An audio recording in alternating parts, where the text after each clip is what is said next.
Herkese merhaba dostlar, ben Ozan. Bu videoda 10.000 ile 15.000 TL arasındaki en iyi telefonları inceleyeceğiz ve gerçekten her yönüyle dengeli cihazlar bu listede olacak. Hem kamera hem performans hem de batarya olarak ciddi anlamda başarılı telefonları kısa kısa inceleyeceğiz ve listedeki tüm telefonların detaylı incelemeleri, bazılarının da uzun kullanım testleri kanalda var. Onları da cihazları anlatırken kartlar kısmına koyacağım. Oradan izleyebilirsiniz ve bu serinin devamı için de videoyu beğenmeyi ve abone olmayı unutmayın. Baştan belirteyim, eğer bütçeniz 10.000 ile 15.000 bandındaysa bu listede anlatacağım telefonlar harici başka hiçbir telefona bakmanızı önermiyorum. Şimdi listenin ilk cihazıyla başlayalım. Son zamanlarda listelerimin vazgeçilmezi olan Galaxy A34'ü görüyoruz. Ekran kısmında da 6.6 inçlik Full HD Plus 120 Hz oldukça büyük ve kaliteli bir ekranla birlikteyiz. A54'te olduğu gibi maalesef yine HDR desteği bu ekranda yok. Dimensity'de 1080 Yonga setini görüyoruz. Ana kamera UIS'li 48 megapiksel çözünürlüğündeyken ikinci kamera 8 megapiksel ultra geniş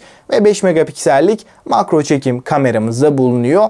Videolarda da 4K 30 ve 1080p 60 FPS'te OIS desteğiyle birlikte gayet güzel videolar çekebiliyoruz. Ön tarafta da 13 megapiksel yine 4K destekli bir ön kameramız var. Galaxy A33 5000 mAh batarya ve 25 Watt hızlı şarj desteğiyle gelirken stereo hoparlörler Dolby Atmos desteğiyle birlikte geliyor. Ayrıca ekran altı parmak izi okuyucumuz da gayet hızlı, güzel bir şekilde çalışıyor. 10.000-15.000 bandında kamera olarak alabileceğim en iyi cihazı alayım ama fiyat olarak da en düşük fiyatla bu işten kurtulayım dediğinizde de Galaxy S20 FE güncelliğini artık yavaş yavaş kaybetmiş olmasına rağmen S20 FE halen alınabilecek ve önerdiğim telefonlar arasında. Kamera deneyimi anlamında hem A34'ten hem Realme GT2'den keskin bir şekilde ayrışan bir telefon. 6.5 inçlik Super AMOLED 120 Hz ekranı ve burada Snapdragon 865 Yonga setiyle de hem oyunlarda hem de genel deneyimde halen bir amiral gemisi cihaz olduğunu bize rahatlıkla hissettiriyor. Fakat güncelleme desteği artık kalmadı. Yani Android 14, One UI 6 gibi beklentileriniz olmasın. Güvenlik güncellemelerini halen almaya devam edecek. Bunun haricinde herhangi bir Android, herhangi bir One UI güncellemesini maalesef ki alamayacağız. Listenin 3. sırasında da Poco F4'ü görüyoruz. Burada hissiyat açısından elinize aldığınızda hiç ucuz bir hissiyatının olmadığını söyleyebilirim. A34 kullanmış birisi olarak da F4'ün kesinlikle daha iyi hissettirdiğini de belirtmem gerekiyor. 6.67 inç AMOLED, Full HD Plus çözünürlük ve 120 Hz tazeleme ile gelirken bu ekranın desteklediği teknolojiler de bir o kadar üst seviyede. Ekrandaki görsel deneyim HDR10, Dolby Vision gibi en üst düzey teknolojilerle baya yukarılara çıkıyor. Açıkçası ekran kalitesiyle de bu fiyat bandında alabileceğimiz en iyi telefondan bahsediyorum. Ana kameraya baktığımızda 64 megapiksel çözünürlüklü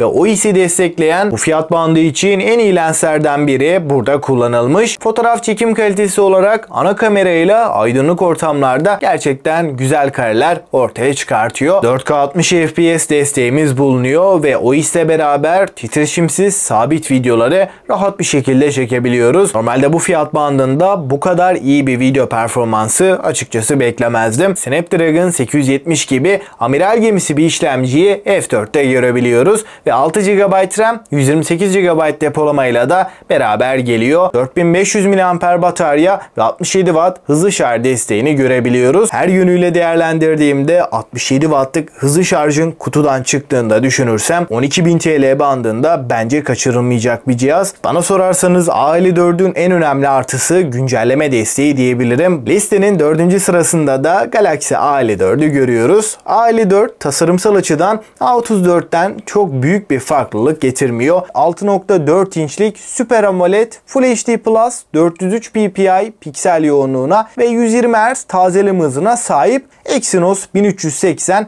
Galaxy A54'e konumlandırılmış. Geekbench tarafında da çoklu çekirdekte 2849 puanı görebiliyoruz. Arka kameramız 50 megapiksel OIS destekli bir sensör bulunurken ikinci kamerada 12 megapiksellik ultra geniş ve 5 megapiksel makro kameramız da var. 4K 30 FPS videolarda çekebiliyoruz. Ön tarafta da 32 megapiksellik klasik bir Samsung sensörüne yer verilmiş. 5000 mAh'lik batarya ve 25 Watt hızlı şarj desteğini görebiliyoruz. Maalesef ki kutu içeriğinden herhangi bir adaptör çıkmıyor. Baktığımda kendi segmentinde bu kadar uzun süre güncelleme veren herhangi bir telefonda yok. Listenin 5. sırasında da Xiaomi 12 Lite bizlerle birlikte. Tasarım olarak Xiaomi 12 Lite rakiplerinden bayağı farklı bir tasarımla geliyor. Keskin kenar çerçeveleri ve arka kapakta mat bir yüzeyin olmasıyla oldukça şık bir tasarımının olduğunu söyleyebilirim. 12 Lite elinize aldığınız zaman da gayet iyi hissettirdiğini belirteyim. 7.29 mm'lik kalınlık ve 173 gramlık ağırlığıyla kullanımı oldukça kolay ve tasarım olarak da kendi fiyat aralığında rahatlıkla en iyisi diyebilirim. Ekran konusunda gerçekten muazzam diyebilirim. Yonga seti tarafında orta segmentin en iyi işlemcisine yani Snapdragon 778G'yi görüyoruz. Kamera konusunda ise Xiaomi 12 Lite'da 108 megapiksel Samsung HM2 sensörü ana kameramızda kullanılmışken 8 megapiksel ultra geniş ve 2 megapiksel makro kameramızda bulunuyor. Fotoğraf çekim kalitesi açısından orta üst segmentteki rakiplerine baktığımızda ana kamera performansında 12 Lite'ın ciddi anlamda iddialı olduğunu söyleyebilirim. Video tarafında ise Xiaomi 12 Lite 4K 30 FPS'te Ace ile beraber videolar çekebiliyor. Xiaomi 12 Lite'da 4300 mAh batarya ve 67 Watt gibi oldukça iyi bir değeri görebiliyoruz. Android 12 ve MIUI 13 ile gelen Xiaomi 12 Lite 3 yıl boyunca güncellemeleri almaya da devam edecek. Listemizin son sırasında da Poco X5 Pro'yu görüyoruz. Tasarım anlamında çok daha özgün ve bir o kadar şık bir tasarımla önümüze çıkıyor ve kameraların tasarımı da Poco logosu da bu kez bence güzel olmuş. X5 Pro'da da 6.67 inç AMOLED 120 Hz yenileme ile birlikte geliyor. Burada kameralar tarafında ise ana kameramız 108 megapiksel f1.9 diyaframa sahip ve Samsung üretimi olan bu sensör güzel sonuçlar ortaya çıkartıyor. Video konusunda da 4K 30 FPS'te videolar çekebiliyoruz. X5 Pro gayet iyi bir işlemciyle yani Snapdragon 778G ile geliyor. Bu işlemci zaten piyasadaki en dengeli işlemcilerden diyebilirim. Batarya konusunda da 5000 mAh batarya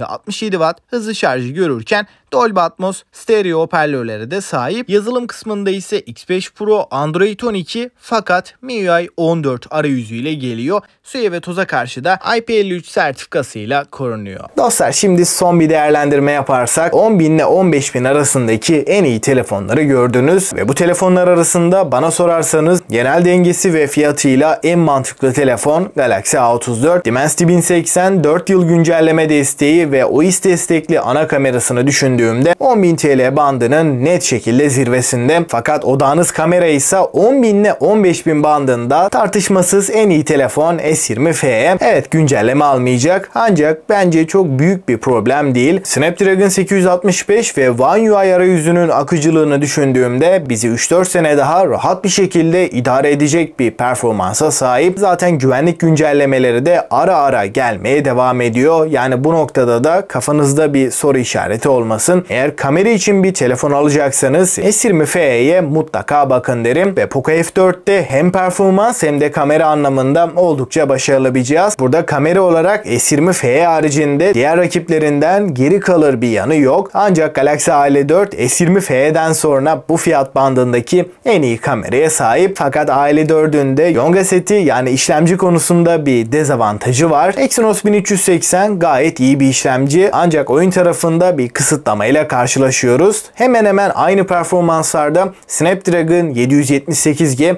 60 FPS'i çok rahatlıkla verirken Exynos 1380 40-45 FPS bandında bir deneyim verebiliyor ama ısınma problemi de olmayan bir işlemci. Bunun dışında tasarımı güzel, ince, hafif ve bunun yanında güzel bir cihaz istiyorsanız Xiaomi 12 Lite en mantıklı seçenek. İşlemcisi, ekranı ve kamera kalitesiyle gerçekten dengeli bir telefon ama batarya olarak biraz daha iyi bir cihaz istiyorsanız Poco X5 Pro alabileceğiniz en iyi seçenek diyebilirim. Ve listeye de genel olarak baktığımda her amaca hitap eden en iyi telefonları kısa kısa inceledik. Açıkçası bu fiyat bandında da başka hiçbir telefona bakmanızı önermiyorum. Her açıdan en iyi cihazlar bunlardı ve daha yüksek bütçeler için de video gelsin mi? Gelsin diyorsanız videoyu beğenmeyi ve abone olmayı unutmayın. Eğer bir sorunuz olursa da mutlaka yorumlarda bekliyorum. Ben Ozan ve bir sonraki videoya kadar hoşça kalın.